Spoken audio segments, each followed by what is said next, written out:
So the history talks about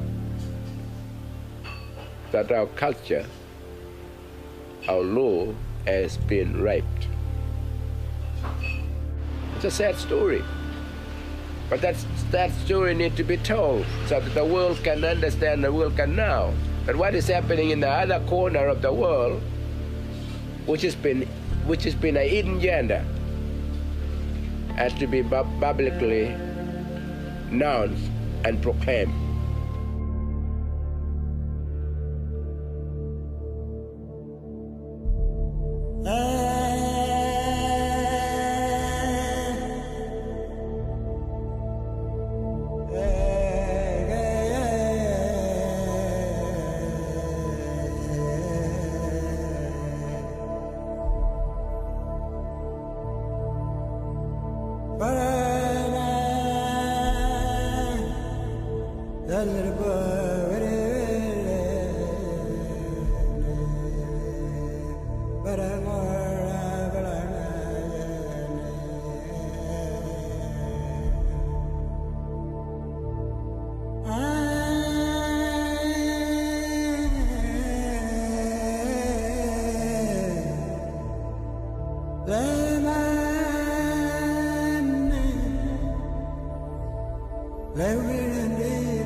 The earth will not vanish.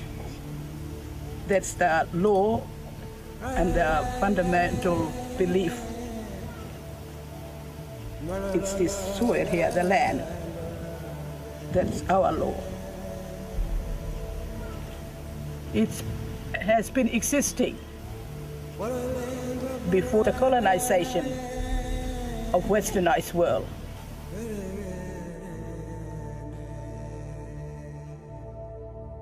For 60,000 years, Australia has been home to over 400 Aboriginal nations.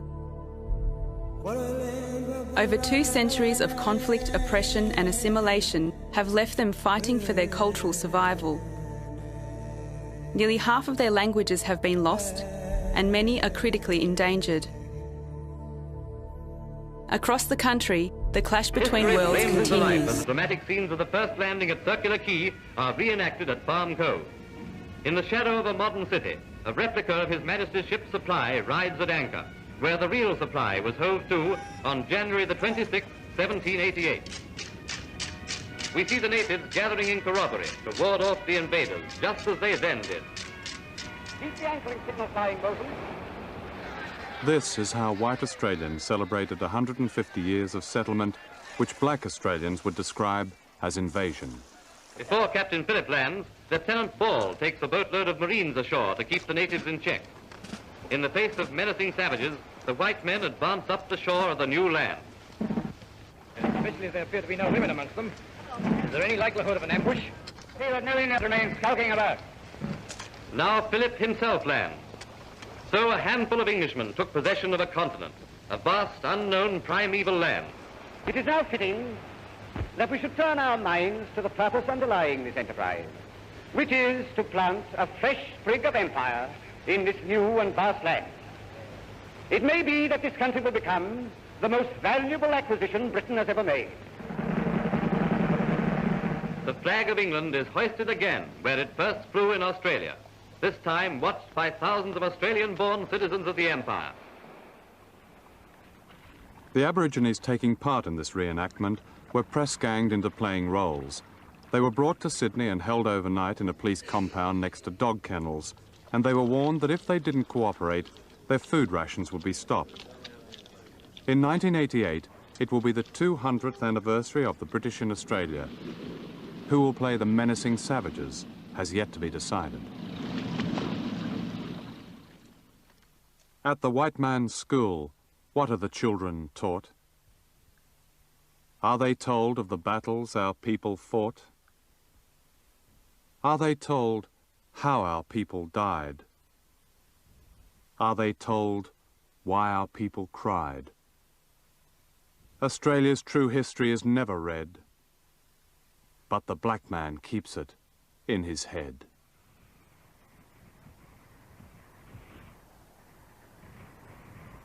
And yet there are few countries in which an historical conspiracy of silence has been so complete as here in Australia.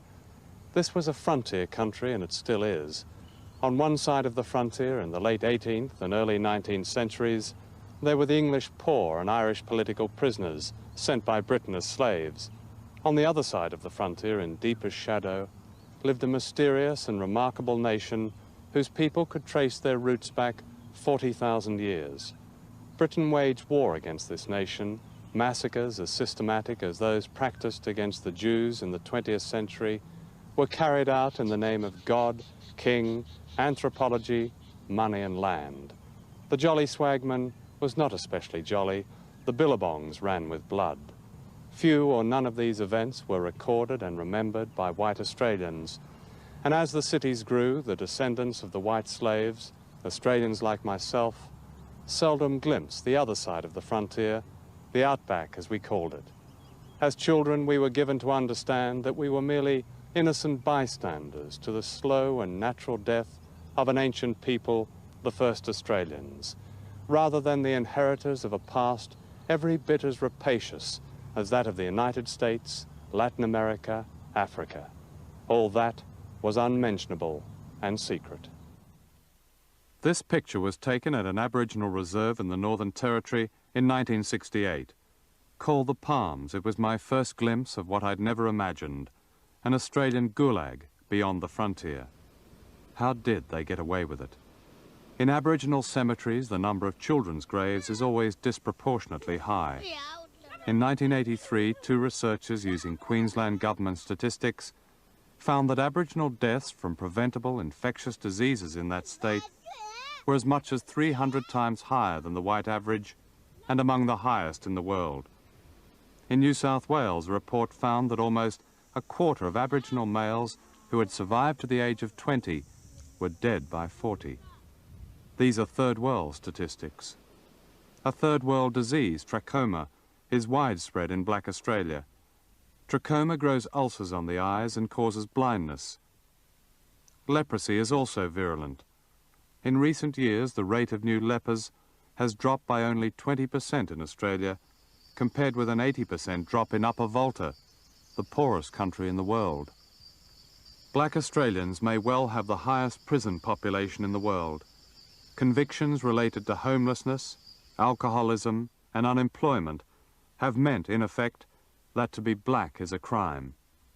In education, black children who not long ago were taught that their society was pagan are now taught to question it, while all the time being rejected by the alternative white society. Too many black Australians live in tin shelters like these, which boil in summer and freeze in winter, which have an ablution block if they're lucky, and taps that seldom run. Australians give generously to Cambodia and Ethiopia, but this is not a cause. For beyond the suburbs it remains out of sight and out of mind. How the first Australians have survived and actually increased their number in recent years is phenomenal.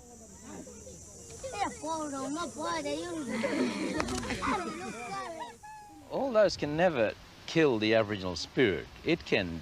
Man has done terrible things to the Aboriginal man, the physical part of us. It has caused everything you've said it has. The degradation has been there, but that's just a reflection on the European white ways, not the Aboriginal spirit. The Aboriginal spirit is a shining, pure spirit which still is part of this. I think it is our greatest victory that we have hung on to our humanity. I think it is not true that we have been dehumanised in the way that so many other peoples of the world have been dehumanised by decolonisation. And in fact, it frustrates many of our white sympathisers that Aboriginal people are still so kind and prepared to accept white people. As the oldest culture in the world is besieged by its youngest. One such place is northeast Arnhem Land in the Northern Territory, the home of the Yolngu people. Gulawinku on Elcho Island is the largest community in the region. Their culture is alive and well to this day. We are not here to fade away. We are not here to die out slowly, but we are here to retain our heritage, our beliefs, our spirituality. And that's the way our old people have kept it, and that's the way they are handing it down to us, and that's the way we will hold to hand down to our generation.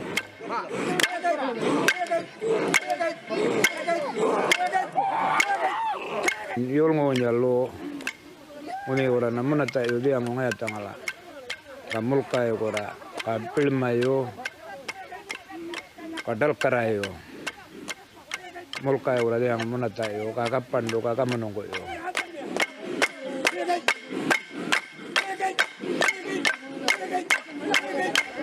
Palanda law like all and change because government is always change. Marako Rome, buying on now to change. This is law from coming in from Ngada. That's why buying will change.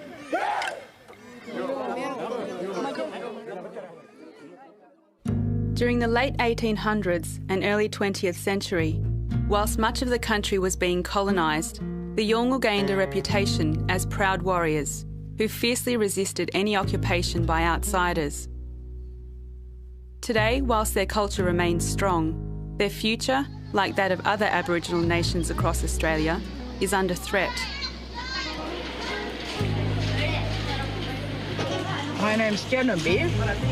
I'm a single mother with 4 children and 9 granddaughter and grandson. I live here, Dualwanga. And I'm being a strong grandmother, but living in a place awkward with 3 families for themselves, only a 3-bedroom house. Hidden from the eyes of the world, 2/3 of Aboriginal people in remote communities like Gulawinku live in overcrowded housing. This room here is where all the elder boys, all the old boys, you know, the family stop here, our sons and nephews. They have this one special room there. There's 5 of them. Go with you.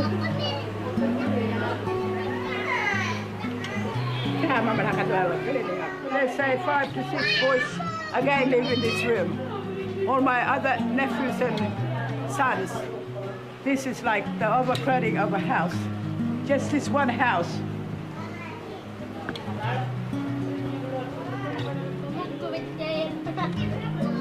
Go with you.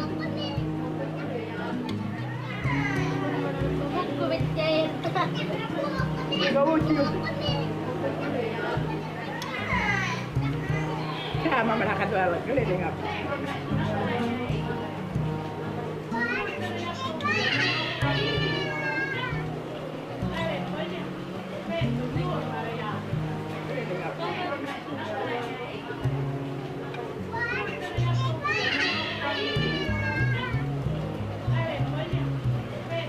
This is half of the family in this house. Tonight it will be like a full house. When they were living together, 20 or 30 people in one house, it's ridiculous. For health, it's like living in 700 years in Europe. We have to be overcrowded because there's no more housing, and there's promises like housing is going to be built, yet we're still waiting for that houses. Medical research has consistently shown the link between overcrowded housing and infectious ear, eye and skin diseases, all of which are now widespread in Gulawinku.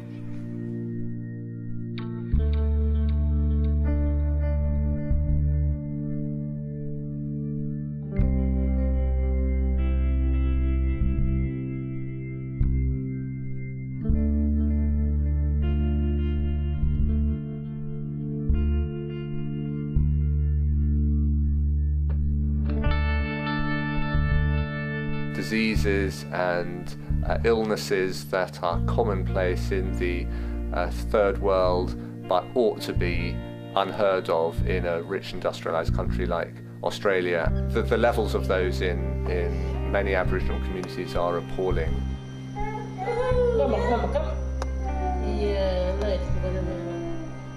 Health and mortality statistics in remote Aboriginal communities are some of the worst in the world. On average, an Indigenous person will die 17 years younger than a non-Indigenous Australian. Child mortality is 3 times higher. It's a huge indictment, I think, of Australian government policy over recent decades that things have been allowed to get this bad. Despite decades of government attempts to close the health gap faced by Indigenous Australians, little has improved, with Aboriginal life expectancy now the lowest of any Indigenous group in the world. It's a poverty. We live in a poverty. But that wasn't our problem. We were rich. We were rich when we were living alone in our country. Before the arrival of missionaries in 1942, the Yolngu lived a nomadic life on their ancestral clan estates, now known as homelands. In olden days, people used to get buying of sickness at all, nothing sickness, nothing, healthy all the time. Because ngata in Aboriginal food is balanced.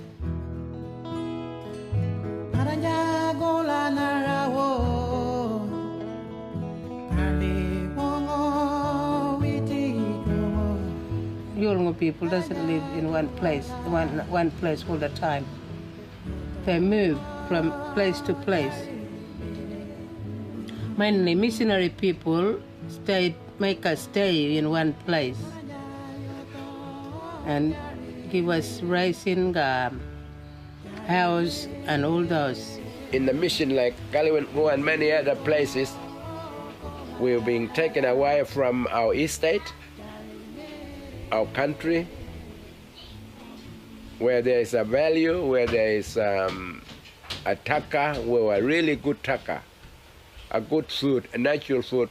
We were taken away by church, by the welfare.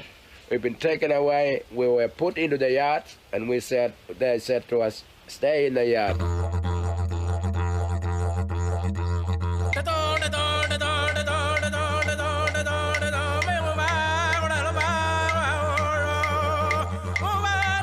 The imposition of this new way of life has been shown to cause ongoing problems for Indigenous people in Australia. People who are predominantly based in townships, they don't get enough exercise. Their nutrition is much poorer, and subsequently they have greater rates of obesity and high blood pressure and greater rates of diabetes and heart disease. Indigenous Australians are now up to 40 times more likely to die from diabetes than non-Indigenous Australians, a disease that had never existed before the arrival of Europeans. It wasn't our dream to come to the yard. It wasn't our dream to come and eat in a white man's table. It wasn't our dream to come and wear white man's clothes. It wasn't our dream to work for the white man as a slave. We were free people.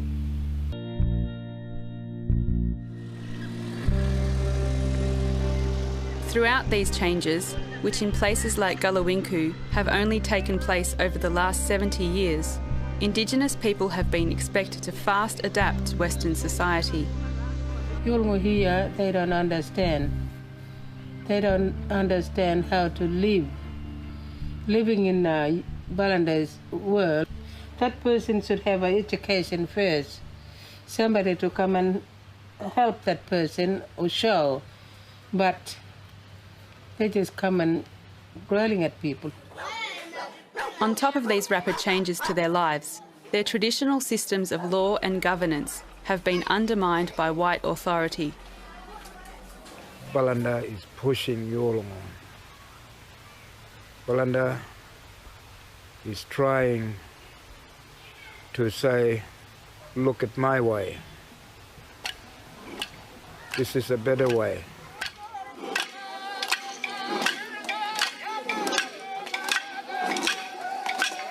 Aboriginal traditional law is still alive today and still practiced. Ceremony are still alive. What's been happening in the last 100 years or more is that we are ascending into two laws.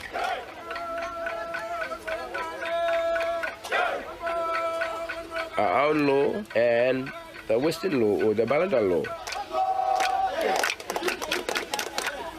The law that was introduced to us, a law that is now being practiced in this country. For generations, the lives of Aboriginal people have been controlled by government departments based thousands of kilometres away, who have devised laws and policies without the involvement of Aboriginal people. The government has done many damage by trying to establish an organisation which will control Aboriginal people, like Aboriginal Affairs, Welfare for Native Affairs, then the Indigenous Affairs, just to look after us like we were a little child. Our law has been ignored, rejected. He's got Braintree scarring, hasn't he? Yeah. You know, my baby... 30 years of research have shown that in order to improve Aboriginal health, communities must be given back control of their own lives. Aborigines are not consulted about policy and planning. In many places, Aborigines want to be involved and really care enough, but they can't get involvement at other than a most menial level. And this is appalling. This is particularly so of West Australia and in the Northern Territory. And they should be, in fact, making decisions and being consulted effectively. Aboriginal involvement must be improved. Only then can their health and their pride and dignity as a people be restored. To this day, however, this specialist research has been ignored. Ongoing disempowerment and decades of inappropriate government policies have caused the health of the Yolngu, like other Aboriginal nations across Australia, to spiral.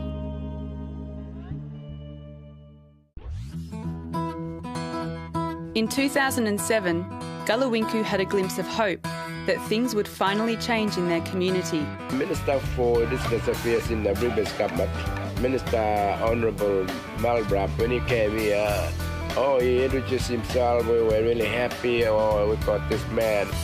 What's the material that you're using here? I don't mean the art. He came, he promises that he's going to give about 50 houses. He's going to give a good health, there'll be education and classroom, new buildings, new houses, everything. That was his promises. You know, we said to him, look, this is good, this is the way things need to happen. And so there was a lot of that discussion. But when we start to serious about things, when we start to put our head together and start to talk about serious things, that's where the bombs start.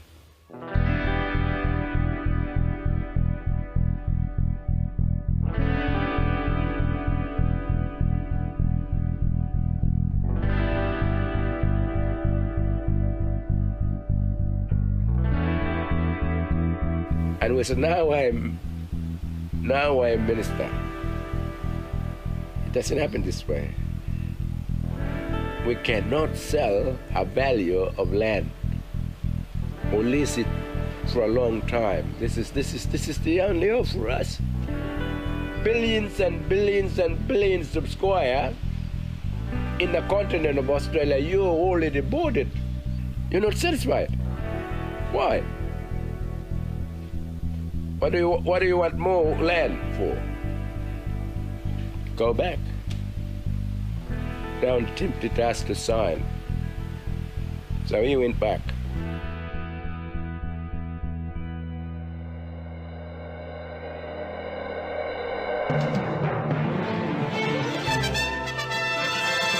The federal government is about to intervene in Aboriginal communities in a way thought unimaginable just a few years ago. We have decided to act.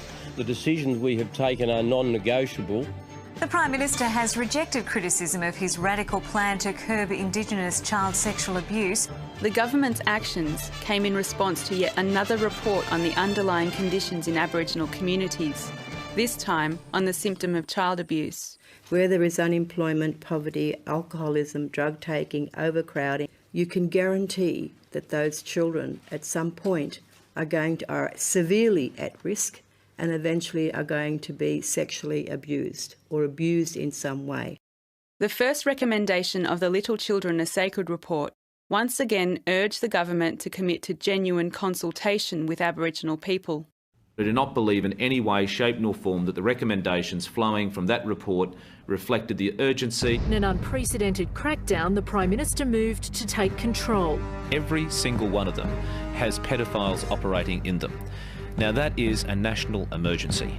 The government will seize control of Aboriginal townships and access to lands will be opened up. We need to have control over the homes, the conditions that they are in, who is in them and what is occurring in those homes.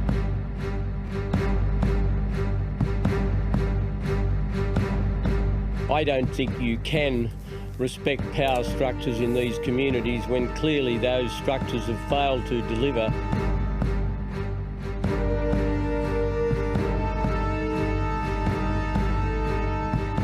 Among his sweeping changes, dozens of extra interstate police will be sent in and 50% of welfare will be quarantined. It is interventionist, I accept that, but what matters more? The constitutional niceties or the care and protection of young children? Whilst declaring the Little Children Are Sacred report as cause for emergency action, the government ignored nearly all of its 97 recommendations. I was shocked. That was not the response that one would expect to such a sensitive issue. The government didn't speak to community leaders or talk to the Aboriginal community or get any advice. They just went and did what they did. That's what this is about. This is what we're trying to do. We need proper consultation, like from your government. Yeah. Come in here and give us. Well, we've already done it. Yeah. We've already done it. We already done this it. is already law. All right. And the reason for that is that it was an emergency.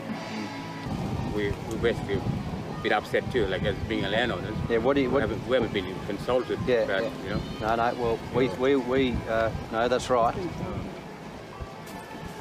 I acknowledge that those people, like Reg, have got every right to be a bit cross with me because there was no consultation. Yeah. And the only thing I can say, there was no consultation with anyone else either.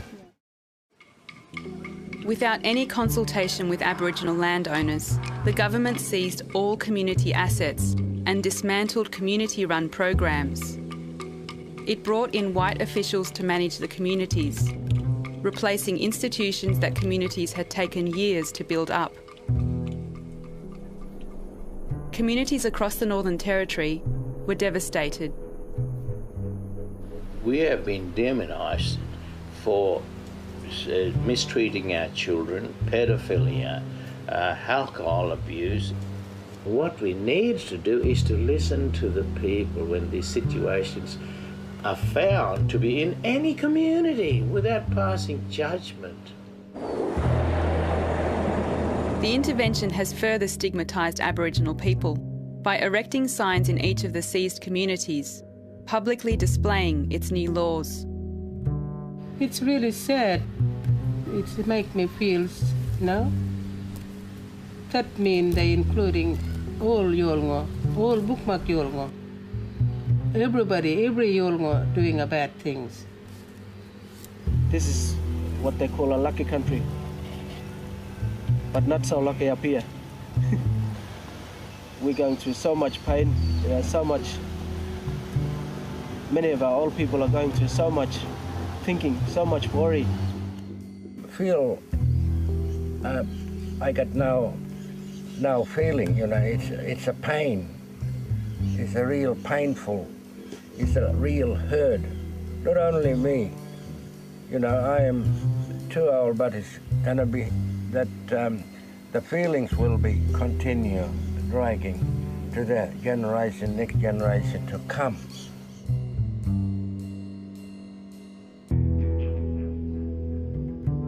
It was only aligned to Aboriginal communities in the Northern Territory, so, totally racist. And you know what? They're all black. Oh, isn't that a surprise? Not for us, it isn't. You have always been a racist government. from the very day you arrived here. This is an outrageous authoritarian crackdown. Now we're seeing elements of racism. The government is treating the people of the Northern Territory, the people of Australia, with contempt.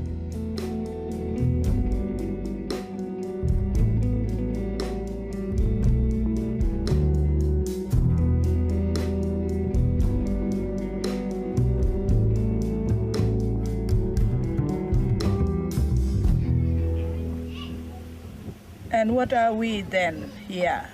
Are we the citizen of Australia? Yolngu people without our rights? See, how can they be saying you are a citizen of Australia if we don't have the rights of anything? What are my people? Who are they? Are they human beings? Have they got a pride and dignity just the same as a man or a woman or a child living in a city? And then they're using the children boozing so that everyone will be quiet around the world today. No, that's liar. They was putting the front of that one so that everyone world today is the listening, because his children is the special. What cost do you put on the life of a child? There's widespread sexual abuse of children. What greater responsibility do you have than the care of children? Children deserve and need us to implement things today. Don't take that, but you don't listening for that. That's only covering area. That's only the blanket.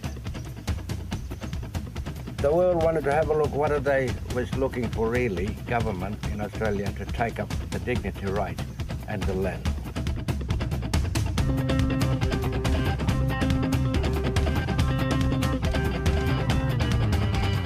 And I had a dream, and I might have had the dream for a long time, to start this intervention.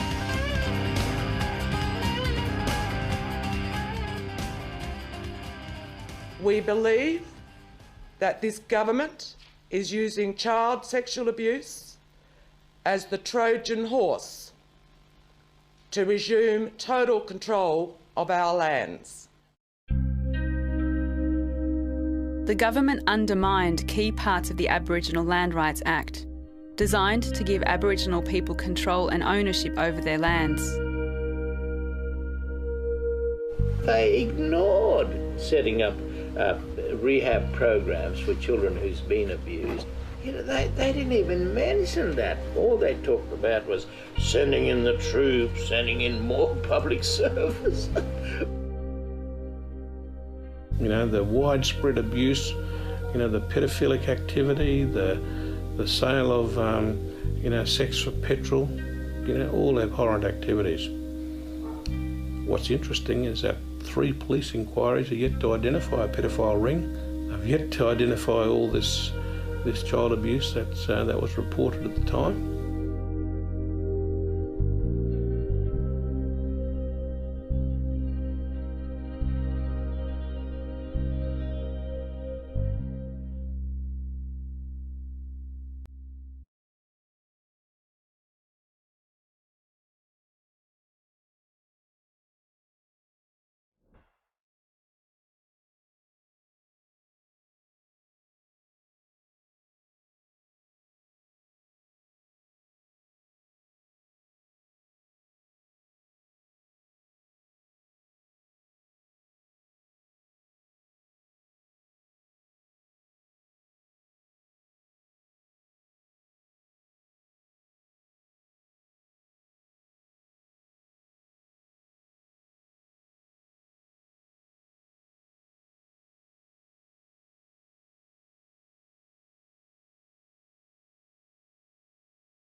been stereotyped in the media and demonised for problems that are not entirely their own.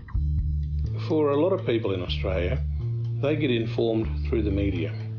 And if the media is portraying a certain picture, then that's what people believe. There's always going to be the tensions between how the media reports an issue and the real issue on the ground. You know, you might have one or two offenders from a certain racial group, which is never presented like that. It's presented as if the whole group is has offending behaviour. And they blame every time young people for drug, for alcohol, for murder, everything. And they don't see their own backyard. Their son is murdering more people, stealing more things, drinking more drug, or taking more drug. They don't see that. They're the one which bring the movies in here, all the selfish law and the sexual abusing, man to man, woman to woman, kids, and the disco and this sort of thing. And now they're blaming to the Aboriginal people and the Indigenous people, which is, we haven't got one of those before the 77. The Queen Authority was landing in Australia. And their way is not of our ways, Muninya kan walan maringgi, muni mal tiang bala maringgi kerja markole. Yutta yul ngoga yutta niya ka yutta deramo, memba wal marang wala langgal liyay, kamango chika nama, kalis nimbuturi, katalkan hati. When exposed to another culture, like through the American movies, TV, that bring in Western values, where there are such things as vindictiveness, violence, then those things must be passed on. We live in a stage of anarchy. This is the people thing. Subculture is a culture that destroying who we are. You cannot say it's Aboriginal people. It's a disease that's just moving right across the world. Anarchy, there's no law. The world has been introduced to us, and everything that comes with it is an invader of our system, our people, our life, our mind, our very ngayango within.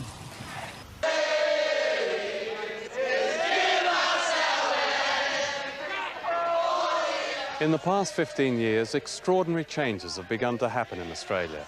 The nation on the other side of the frontier has risen from its deathbed and has begun to fight back. And what a spectacle it is. As the first Australians challenge some of the greatest transnational companies in the world, and governments, and historians, and assumptions and attitudes, and disease and neglect, in order that they may claim back their share of the oldest continent, their country. This film is a glimpse of their epic story. When Captain Cook landed here in Botany Bay, he was under orders not to raise the Union Jack without the consent of the inhabitants of Australia. But Cook and Captain Arthur Phillip, who followed with the first fleet of convicts, both disobeyed these instructions. And what followed was one of the darkest and least known periods in the history of Britain's empire. The British declared Australia an empty land, in spite of the fact that there were tribes with a total population of at least 300,000, perhaps as many as 1 million. No one knew exactly, because the first Australians were not counted as human beings. Decimation was swift. Aboriginal blood carried no resistance to white disease. Lieutenant Brady, Royal Marines, reported in 1788, "From the great number of dead natives found in every part of Sydney Harbour, it appears that the smallpox has made dreadful havoc among them." But not nearly as much havoc as massacre. No British colony was born under so cruel a star as Australia. The early convict ships had brought thousands of white slaves, mostly English and Irish, transported for crimes of poverty and politics. And they became the instruments of massacre, directed by Christian gentlemen who had brought with them attitudes of racial superiority that were the staple of empire. Ironically, their cruelty was at odds with liberal reformers in Britain who were then seeking to end the slave trade. In 1837, a House of Commons Select Committee condemned the atrocities against the Aborigines. But the difference between sympathy and action was a convenient 15,000 miles. I think it's a very calculating attitude which makes an entire nation of people write out 200 years of history and speak only about imperial history. They speak about the pioneers, the brave white pioneers, the brave women who settled the country, as if we didn't ever exist. And all of that history is based also on the legal fiction which established for them that they legitimately owned this country. They call it terra nullius. In other words, empty continent. The law says that we did not exist in 1788. Therefore, the continent was empty, uninhabited wasteland, and therefore the British had a right to occupy it. So you see, there have never been treaties here because we didn't exist legally to sign a treaty with them. The Aborigines were deemed to be subhuman, little more than animals, which was to justify not only the theft of their land, but their extermination. An edition of the Encyclopedia Britannica, still in circulation when I was at school, described them as only an animal of prey, more ferocious than the leopard or the hyena. He devours his own species. So they were hunted and raped and massacred. And few doubted at the time that genocide was official policy. A government report in the 1850s spoke of the success of poisoning Aborigines, 100 of them laid out at a time. But until quite recently, little of this was even acknowledged. In Tasmania, the Aborigines were said to have died out. In fact, they were hunted along with kangaroos and almost wiped out. In New South Wales, by 1845, the tribe who had watched Captain Cook sail here into Botany Bay was reduced to 3 women and a man. In Victoria, an Aborigine called Old Mr. Burt recalled this story told by his mother. They buried our babies with only their heads above the ground. All in a row they were. Then they had a test to see who could kick the babies' heads off the furthest. One man clobbered a baby's head off from horseback. They then spent most of the day raping the women. Most of them were then tortured to death by sticking sharp things like spears up their vaginas until they died. They tied the men's hands behind their backs, then cut off their penis and testicles, and watched them run around screaming until they died. One of the most enduring myths about the Aborigines is that they did not fight back. In fact, a war of resistance lasted more than a century, some of it here on the banks of the Hawkesbury River, north of Sydney. During the 1930s, my father built a cottage here, on the beach at an Aboriginal place called Patonga. I think we knew that somebody had lived at Patonga at some time, but no one talked about it. In fact, an entire nation had lived here on and off for thousands of years. They were called the Jurag, a unique Aboriginal people, tall and slender, whose country extended to a 40-mile radius north of Sydney, and the mighty Hawkesbury River was theirs. And when the British established the town of Windsor in the early 1800s, a great war began. This war was not recorded in the Imperial Chronicles of Australia. Growing up here, I knew nothing about it, and I suspect that's still true of the people in the smart beach houses here today. And yet the Jurag inflicted on the British a casualty rate greater than that sustained by the Australian Armed Forces during all of World War II. And finally, after 22 years, outnumbered and without guns, they went down fighting to the last man, woman and child, a complete nation. Today, in a land of many cenotaphs and war memorials on which invariably is written, "Lest we forget," not one of them stands for those who fought and fell in their own country. By the 1920s, the British invasion had caused the deaths of at least 250,000 black Australians. Genocide on a massive scale. But this fact remained suppressed, except in the living memory of those who survived. Here in the Northern Territory, in the great isolated heartland of Australia, the killing of Aborigines continued well into the 20th century, and most of these also remained secret. However, in 1928, 150 miles from Alice Springs, a gang of police and cattlemen massacred at least 50 Aborigines, perhaps many more, and word got out. A public inquiry was held, and its findings were summarized in these 3 words: the shooting was justified. In giving evidence, Constable William Murray said, "We shot to kill. What use is a wounded blackfella 100 miles from civilization?" Indeed, in the 1930s, there were massacres around here. And in Queensland, they were called nigger hunts. And I've heard white men only 5 years ago recalling their days in the nigger hunts. And yes, they justified murdering us because we didn't use the land the way they did. And as I say, it was an utterly calculating attitude. They wanted our land, and to get our land, they had to get rid of us. We had pride in the land because, you know, we have all our sacred sites, we have all our things in there. We live by the land. We don't go and destroy the land. The land is our mother. That's what we believe in. And if it's going to be taken away from us, it's like taking someone's life away. The uniqueness of the Australian past has been concealed.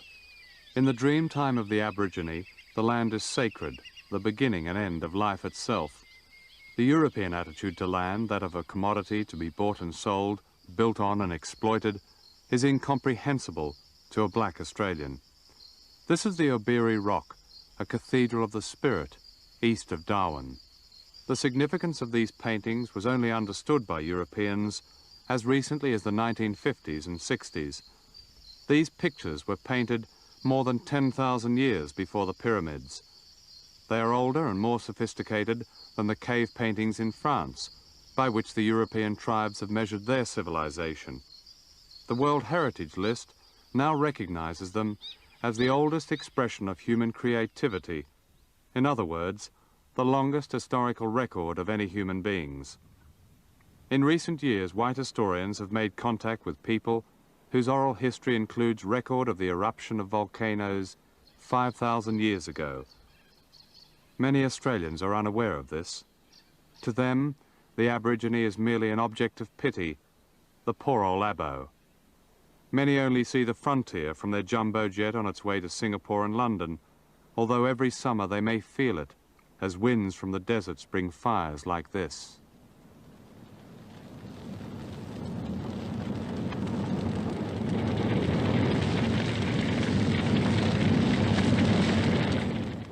These fires are unpredictable. They devastate the rural landscape and they reach into corners of gentility and incinerate without argument. Perhaps these fires, like the great droughts and floods, are reminders of the true nature of a country in which the majority of people may only be interlopers. The Aborigines not only survived, they developed a unique society and culture which those Europeans tied to racial stereotypes never saw or never acknowledged. Aborigines were presumed to be primitive and passive, at best noble savages, but none of this was true. In this ritual dance, for instance, the essence is humour, a put-on. In fact, they were more sophisticated than the invaders.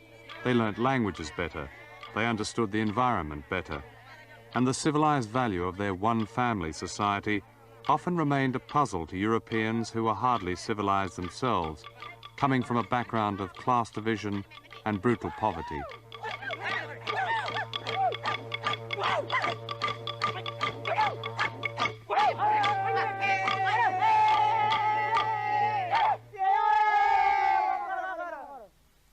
One European observer wrote that generosity seems so fundamental to the blacks that they have no word for thank you, nor did they have any concept of the extremes of wealth and poverty, nor were they able to fathom the invaders' idea of equality, that of freedoms negotiated between elites. The native Australians, wrote a colonial official in 1841, are a nation owning no chief, literally a pure democracy. A Victorian clergyman wrote, "The Aborigines don't seem to understand exalted rank. In fact, it's difficult to get into a blackfella's head that one man is higher than another. Only Marlinga, just finished. Lots of family, lots of brother, and should be wearing a Marlinga. We have a legacy of real trouble in this country because of those British atomic tests.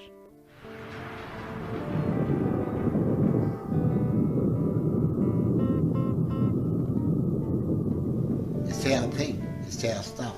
Although we never call it uranium. We don't know what uranium word is. We got our own name for that. Australia is the only society we understand to have ever provided its own uranium to an overseas nuclear weapons state to make into weapons to then bomb back on our own land. When an atomic bomb explodes, it creates radioactive particles, some of which are heavier than others. The heavier ones fall first. The very light ones might travel around the world several times before they fall to the ground. But they will do one thing, they all fall to the ground.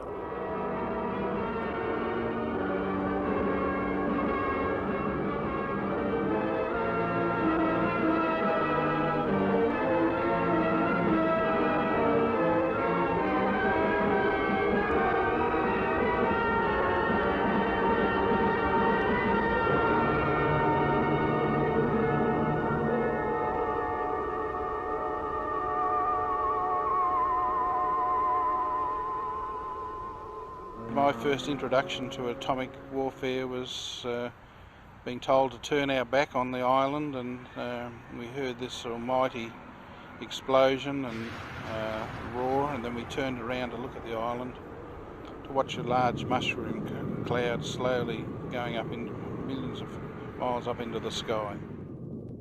I was 19 at the time. I thought it was marvellous to be a witness to such a thing.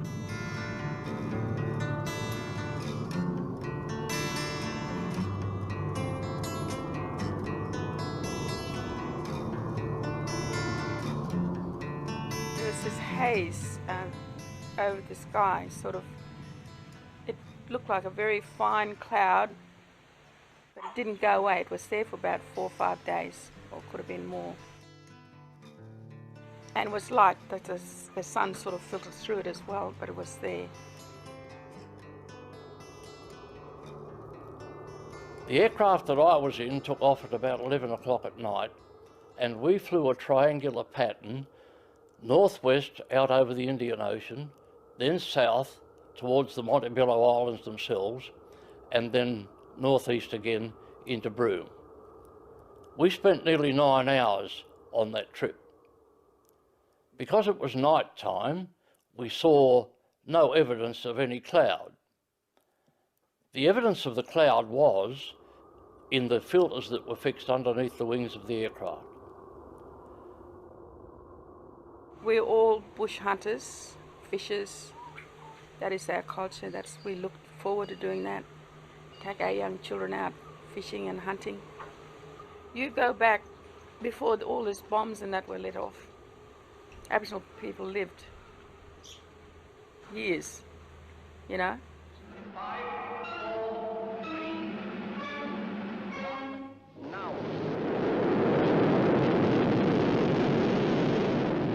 Cloud from the Operation Hurricane bomb did in fact traverse the country, because 3 days later aircraft operating out of Townsville picked up the radioactive particles from the explosion.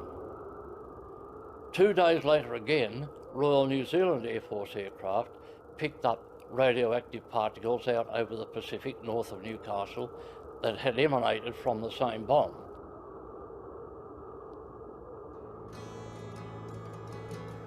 We patrolled the island quite regularly for a year, and then in October 1953 I went back to the islands again with a group of British scientists, and we worked on the island for 2 weeks while they collected data up there, and I worked on the island with them. A thing I've always said is they were wearing specially designed suits and gloves and boots and hoods, and I walked around in a pair of shorts and a t-shirt.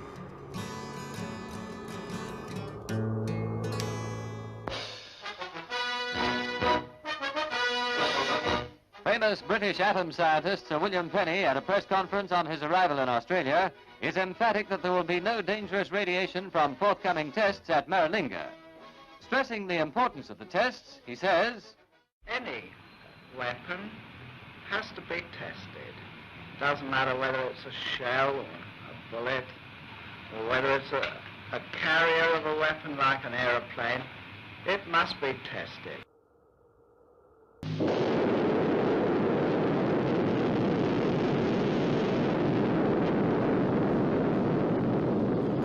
We weren't told that we should perhaps have more showers than usual. We weren't told that we should refrain from conceiving children for some considerable time, at least 12 months.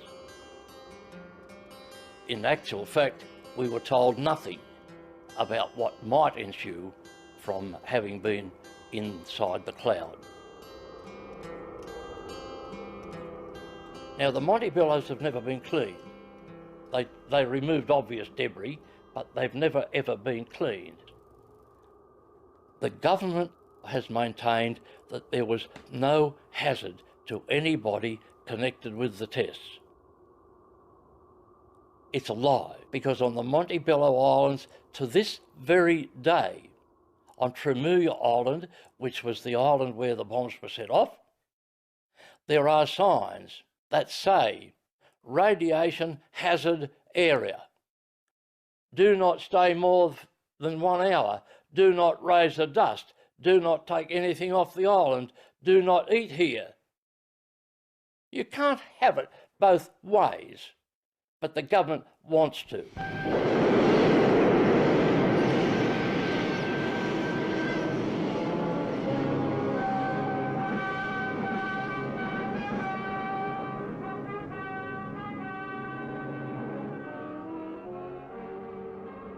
As the years went by, my husband first of all got sick, and there's a lot of the other people before us, and all died of cancer, some sort of cancer. Then my husband in 1962, he went down with cancer, and then 63 it was my turn. The period that when my husband died, there was about 12 people that died, all Aboriginal people, all our age group, from Derby and Broome. It's not until years later when we started to have health problems, which was mine started late 50s, early in the 60s, when I started to have large cancerous growths removed from my body, that I started to worry about it. So there was an understanding in those periods from the 50s through to the 70s that aerial nuclear weapons tests were having such a demonstrable effect that you could find the isotopes from those in children's teeth and in bone.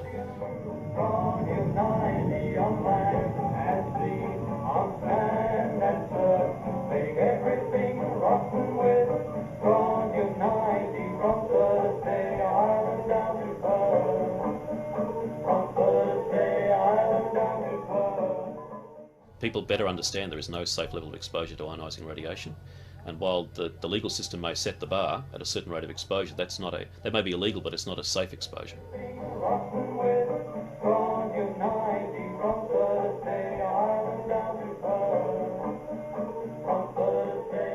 Most of the country was covered by these radioactive particles, especially from Operation Totem, which took place 12 months later in a place called Emu in the Maralinga area.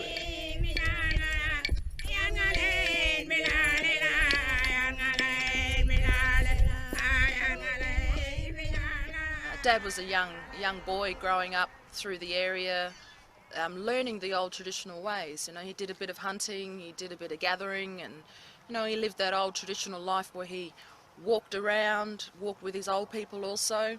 So that experience was something that he treasures.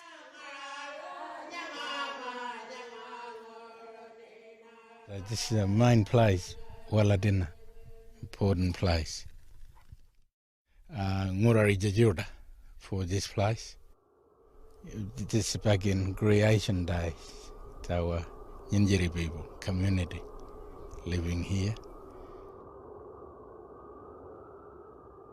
This is Ngindaga Wabar. We can tell stories about the Ngindaga. The Ngindaga, the Prenti, over Western Australia border. He was inside the WA and he heard the noise. Because they were pretty powerful people, and in creation days he heard the noise and come all the way to here, to Waladina. But he wasn't in a hurry.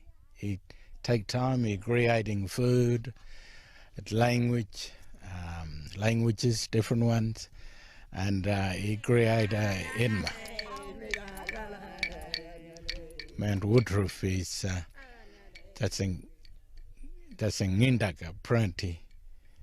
It's just standing up like this, and he was looking out to Ayers Rock. But it's the highest mountain in South Australia, I think. Yeah, Mount Woodruff. But it's in Ngindaga.